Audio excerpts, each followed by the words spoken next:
Oh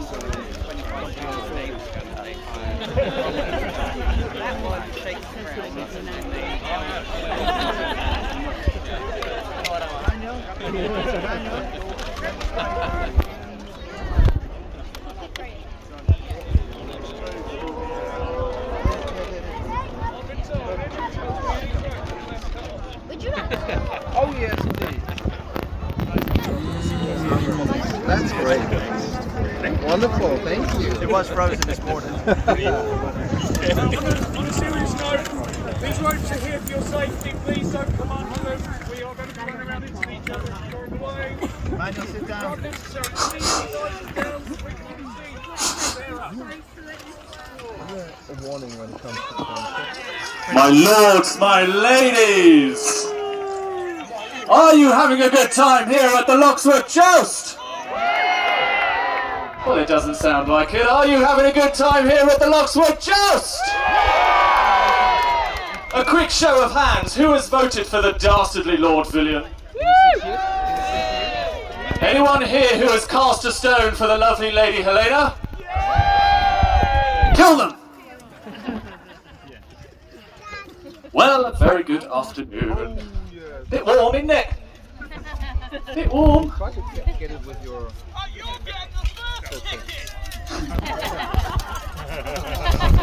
Yes, obviously my job is to come here today and state the obvious. Now they are loading. So here we are with the Loxwood Joust. And on this very, very, very fine afternoon, we have a bit of a predicament. Can we get a dramatic ooh? Ooh, what is that predicament, I hear you say? Good, you were listening earlier. That predicament is, you have been asked to cast a stone for who you would like to see on the throne of Loxwood. Now Lady Helena, the lovely Lady Helena who everyone loves and adores, she has gone across this land rallying for votes.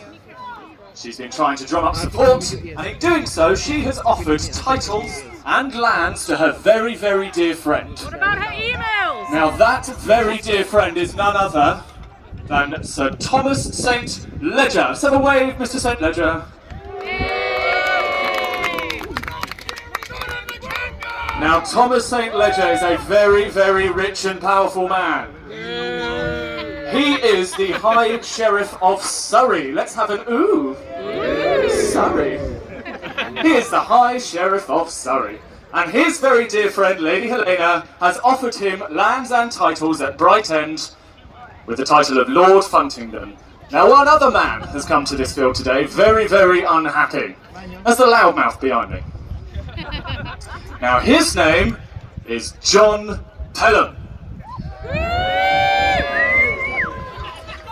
John Pelham stepping forward. You can see he's the man in the very fetching green and red surcoat there. Now John Pelham is also a man of the law. He is Constable of Pevensey Castle. Ooh. Anyone in from Pevensey?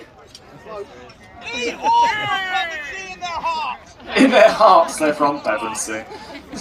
But in reality it's their contract. You need me more than I need you. So John Pelham has come here today because he is very, very, very unhappy. In his opinion, St. Ledger already has enough lands, he has enough titles, he has enough money, he has clout. Oh, it is gout. I thought I'd read the script wrong. There is one. He's always the first casualty. So both men have got with them a band of fighters. Now Thomas St. Ledger on the right, you can see his fighters, very, very shiny. Lots of shiny armour, there's lots of it. He has real money and power behind him. However, the men of Sussex over on the left-hand side, you can see, not quite so nice. It's a bit rusty, there's not much of it. They smell really bad.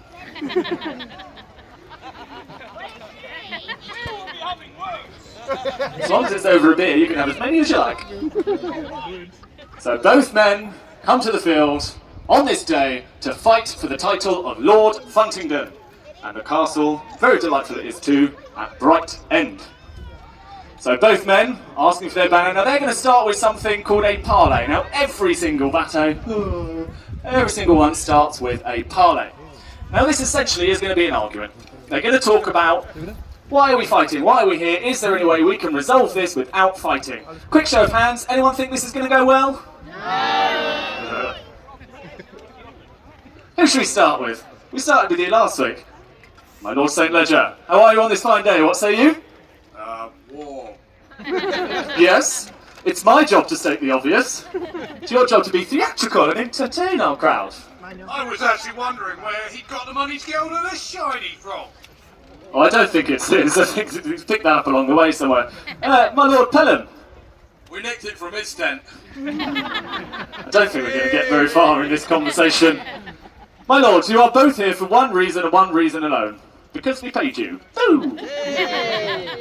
You are here to fight for the title of Lord Funtingdon and a very, very nice castle at Bright End. St. Ledger, you seem to claim this land as your own, do you not? Well, it rightfully is. You have no title. What are you doing here, man? Oh, fighting talk. My Lord Pelham, no title. That may be true. Yeah, that's all I've got. Yeah, that's it, yeah. You still want it. You still want it, yes. Fine. So, what they are going to do is they're going to discuss terms. Now, I don't know what these terms are. I'm not privy to say. Oh! That's what those terms are. A quick knee in his vulnerable area. Let's have a boo for Sir John Pelham. Boo for Sir John Pelham. Oh!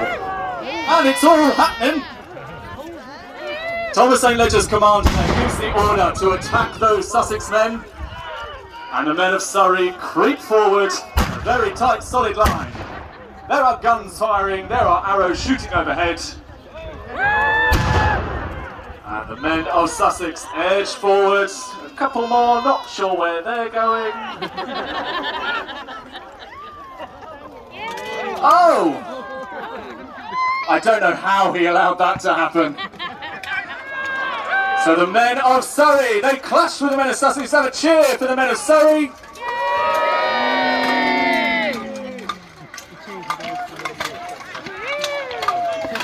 Both lines engaging in fierce combat. Now the men of Surrey will be very, very well trained. You can tell by the amount of armour they're wearing, by the colours they're wearing, and also what weapons they have. They are a very well trained army. Some of them will be knights, some of them won't. They'll be men at arms, some of them haven't been counted yet. But they will use a variety of weapons that show their status and power. Whereas the men of Sussex over there, Sir John Pelham's clearly just gathered all he could. And some of those weapons, they look to be kind of repurposed agricultural tools. It doesn't look as though they are well-trained fighting men in the way that St. Ledger's are. I can also see, because we're terribly continental, the men in the very fetching yellow skirts. Now that is a band of fighting men called Archu. They are Irish, showing that Sir John Pelham clearly has a little bit of money behind him. He's been able to employ these Irish fighters to come over the sea and fight for him today to claim the title of Lord Funtingdon.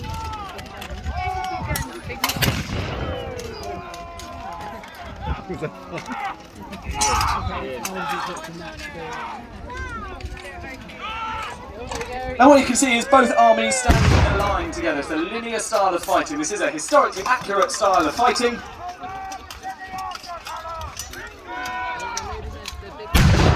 And you would be trained from a very, very young age, around 5 or 6, to fight in this style of combat. You stand shoulder to shoulder with your fellow man, but you don't fight the man in front of you. As you are standing in this line, shoulder to shoulder with your fellow men, you fight the man to your right. And the man next to you fights the man in front of you. So you have a diagonal form of fighting. Hopefully that line should be impenetrable. And what they'll do is they will push forward, they'll clash, they'll fight for a bit, and then they'll break away again. Now again, this isn't a reenactorism, this isn't just something you see in theatre. This is completely accurate. Hello. You won. I'm sure they've run away, they're still facing you.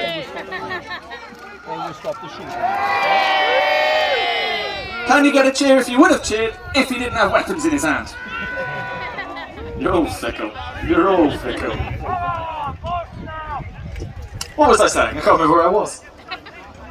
As I said, first casualty is always the script. Yeah, linear styles of fighting, that was it, yeah, there it goes. And they would move forward, they would clash, they would fight, and then they'd draw back again. Again, it's not a reenactorism, it is historically accurate. The armour that these guys are wearing can weigh anywhere up to 30 kilograms. It is solid steel. It is strapped to their body on a very thick padded jacket. So you think all of that padding and 30 kilograms of solid steel in this heat, it is exhausting. And again, these are common problems that the medieval army would have faced. You don't take an army out on a battle campaign in the winter if you can avoid it, because it's very, very cold. So most battles were fought in the summer, in temperatures similar to this one. Insert joke about global warming here. So you would pull your men back, you'd line them up, you'd regroup them in that line, keep them nice and tight, you'd water them, change weapons, change armour, and you'd have an army of people behind your lines doing this for you. That'd be made up of pages, squires, water bearers. They're almost like a Formula 1 pit team. Oh no, this is interesting. So Sir John, that's Thomas St. Leger, has ordered something called a boar snout. Now he has sent his most heavily armoured men, and he has created a wedge, a diamond-shaped formation, and he is attempting to head towards the men of Sussex and punch his way through. Now the only way that a boar snout works is if you pick up enough speed. You need the momentum because you need to punch through that line.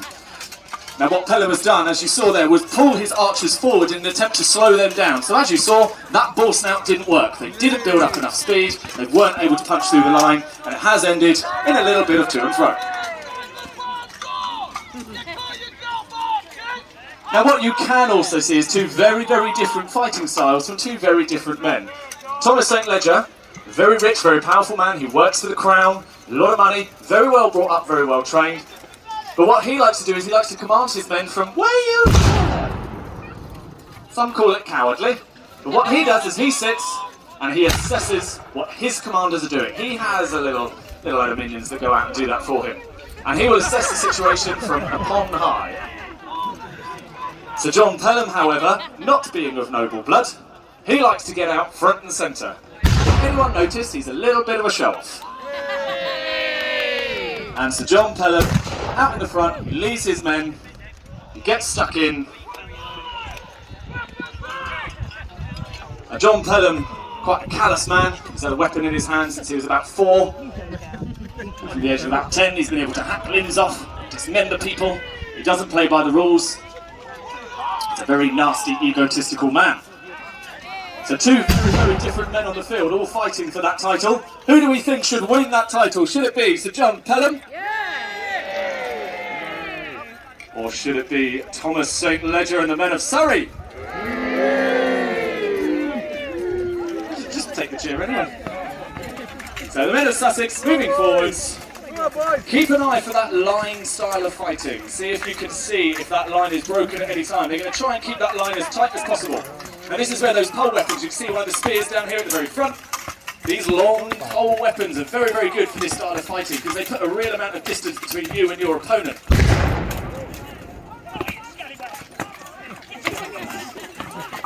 Now, I think it's time we address the elephant in the room. There is some very, very heavy artillery on the field. Now, a lot of people are quite surprised when they see guns on the field. They go, hang on a second, this is medieval. Where's all the mead and ponytails? There were guns on the field. The art of black powder and explosive weapons have been a closely guarded secret in the Oriental world since about sort of 900 BC. And it slowly started to make its way over into Europe, and it hit Europe late 1300s, early 1400s, where medieval battlefields began to ring out with the sound of gunfire and that horrible cloud of smoke. That cloud of smoke is referred to quite often in medieval battles as the fog of war. Now you will learn a lot of things here at Loxwood Joust today, my lords and ladies, but please take this one piece of advice. Never, ever, ever go into a portaloo after a gun. The smoke that you see hurtling towards you, that you are breathing into your lovely lungs, is very, very, very laxative. It is full of sulphur, it makes you poop. So guns were being introduced onto the battlefield in the 1400s. in very, very different forms. So you can see the heavy artillery pieces in the back. You've got one just over there on the left on the men of Sussex. Cheer for the men of Sussex. They have a bronze cannon. Now this is really, really high-tech artillery, bronze cannons. Well, they thought, well, hang on a second, if you can cast a bell without any seams and any cracks and any joints, and it can ring true and strong, surely you can do the same with a gun. So they started casting guns in bronze. They're a lot more reliable, and they're flipping loud. I don't know why. The guns over on the far right, the men of St. Ledger over there, 2 artillery pieces there, are iron guns, and they are made with strips of iron and a metal ring. That's where we get the term barrel. It's made in the same way as you make a barrel, that is the barrel of a gun. And then down the front you can see a couple of handguns. They realise that these artillery cannons, yeah, they're fantastic, they make a lot of noise. They look good, but you can't really move them around very easily. They take a long time to load. All the guns on the field today are muzzle loading pieces, so you don't load from the back in a chamber. Everything you want to shoot, whether it be lead, stone, gravel, salad, small all goes down the barrel of the gun, and you ram that down with wadding. Use grass or hay. Today we're using tea bags. There's one gunner on the field, I'm not sure she's here today, but she shoots Earl Greys. There's always this lovely friend. You can go in at Portaloo after her. But those handguns, they realise, actually, we can move around a little bit more. We can get right in amongst those lines. You can see some of St. Ledger's men just stepping forward, down here, with what we recognise today as a gun. But again, it doesn't load with cartridges or bullets, it loads all down the front. So it means that when these guys are taking on water, and they're regrouping, and that little Pit 1 team is trying to replace their weapons, replace their armour, those guns can step forward, get as close as they can, and they're a lot more accurate. Let's have a round of applause for the men of Surrey's gunners.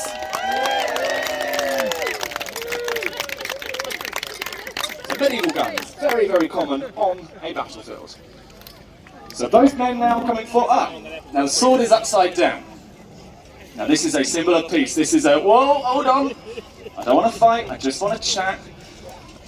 Here we go again. Reluctant to give them the mic this time. My Lord Pelham, you called that? I did, yeah. You did? You might not have noticed.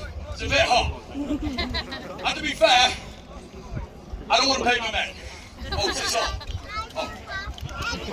I told you, he's nasty. Let's have a boo. So he doesn't want to pay his men, it's a bit too hot. My Lord St. Ledger, how do you think you're faring on this fine afternoon? Well, I think for once we agree it is a bit too hot. So I suggest that we get 3 champions out. You know, the brave men that will see this battle through for us.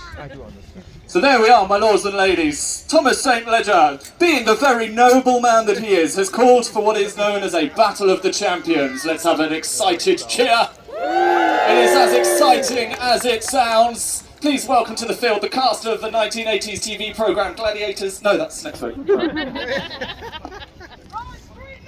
So John Pelham has accepted St. Ledger's offer and asks for his 3 best fighters to step forward in an attempt to settle this once and for all without shedding any more blood. Both men will select their finest fighters to step forward. Now it's worth noting at this point, ladies and gentlemen, yes, there is a script. Yes, we are not following it. But the fighting you see on the field today is real, historic, real-time fighting. It's not choreographed. It's not fake, these weapons are real, the fighting is real, the injuries are very real. And they run purely off adrenaline and Lucozade. So the louder you cheer, the louder you clap for your side, the harder they will fight. Let's have a round of applause if you want to see them hurt themselves. So a cheer for the men of Sussex. How about a cheer for the men of Surrey? Let's have a cheer all those who don't care. Oh, I'm having so much fun. So 3 champion fighters on the field. Both men's best fighters, but only 3 may remain. Neither. Oh, one's down. One's down. That is a victory for one man there. And a second is down. A sword in the back. Both men from the men of Surrey. One man of Sussex remaining. Oh, hang on, that's not in the rules. Where's he going? Okay, as it was. As it was. Oh. Right, so there's 2 men on the field from the men of Sussex. And 3 from St. Ledger and the men of Surrey. I cannot hear you cheering, my lords and ladies. If you want your men to win, you must cheer them. Who do we have left? Who do we have left? It's all starting to break away. Oh, and that looks like a win for John Pelham and the men of Sussex! So that, oh, hang on a second. Whoa, whoa, that was supposed to be the end of it. My Lord St. Ledger, liar. You said that that would be the end of it. But he's clearly not happy because, yet again, arrows fly through the air. Let's talk about the archers. Once I stop choking on my own breath.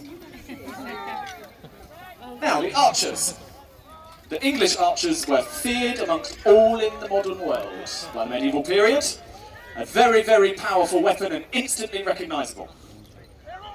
Now obviously the Battle of Agincourt has a lot to thank for that, where we absolutely pelted the French. Woo! It wasn't a fluke. But the archers were one of the most feared units of fighting men on a field. Now this is because, again, they would have trained from around age 5 or 6. There were laws passed in the 1200s that every single man and boy must arm themselves with a bow and arrow. And every single Sunday after church, once they've done their prayers, they would go down to the butts. Now, butts is an old English word for a target. So if you're the butt of someone's joke, you are their target. And each hamlet or village or town would have a communal set of butts. And each boy, with his father after church, would go down to those butts and they'd practice archery every single Sunday. So if you imagine fast forwarding 10 years to around 15, 16, that's a lot of archery you've done. It means you are one killing machine. And you can draw a bow of up to 150 pounds in draw weight.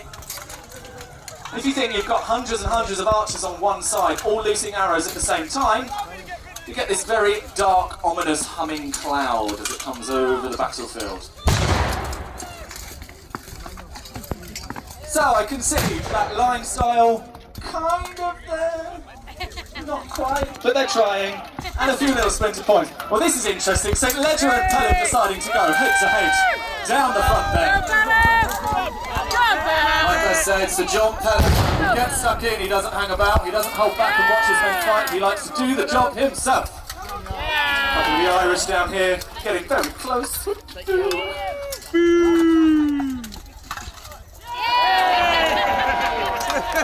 Oh, and St. Ledger is down, crushed under Sir John Pelham.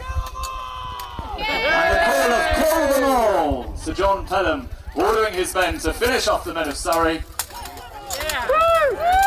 You can see there's still a lot of the Irish on the field, that's good. Anyone in from Ireland? Any Irish in?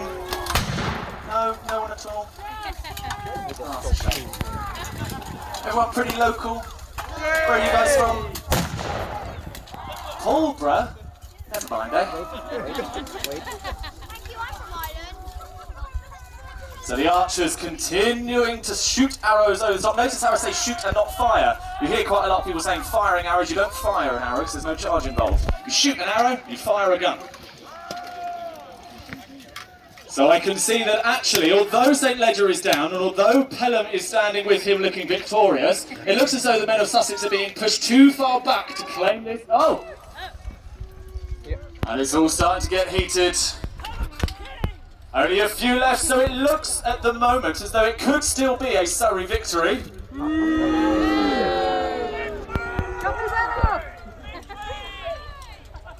My lords, my ladies, the only man from Sussex still standing on the field is Sir John Pelham. As he tries to cowardly run, but St. Ledger's gun showing. Oh! No, that missed. That missed. Oh no, they got him. My lords, my ladies, your victor and the title of Lord Funtington and the winner on this field today, Thomas St. Ledger and the men of Surrey!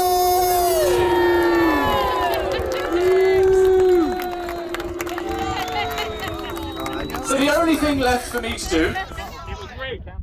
the only thing left for me to do, which is given to me